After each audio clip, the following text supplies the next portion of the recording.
Çox gəzmişəm dağları.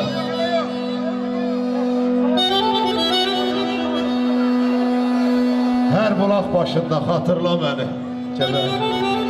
Mən ölüm gəbərim. Mən ölüm gəbərim. Gəzdikcə bax o dağların döşünə izin var daşında xatırla məni. Dolanar həftələr, üzümə baxın, dolanar həftələr, ay görüşmərik. Keçər güllü bahar, yay görüşmərik.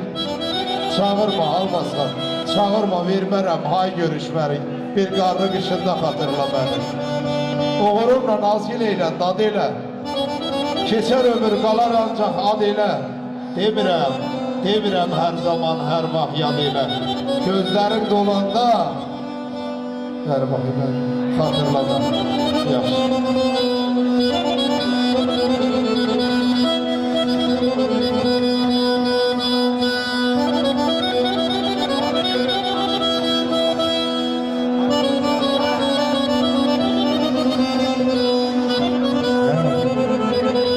Sağ ol Əhbər mənlə, var ol.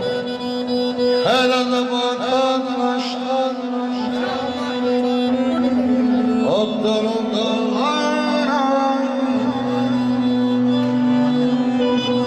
Bir fırtına karşılaş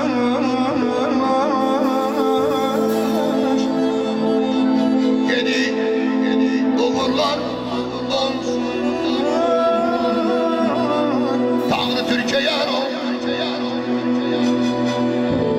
Yar oldu yollar var Söyledi diller kalır Vuran eller var ol Düşmanları kahrolsun Tanrı Türkiye yar olsun Vuran eller var olsun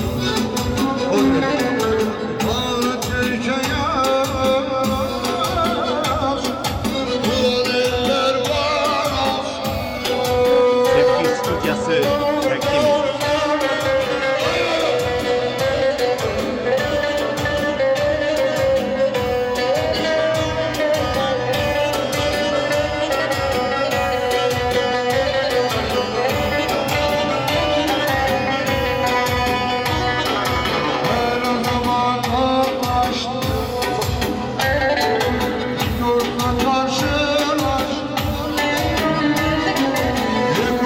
Karşı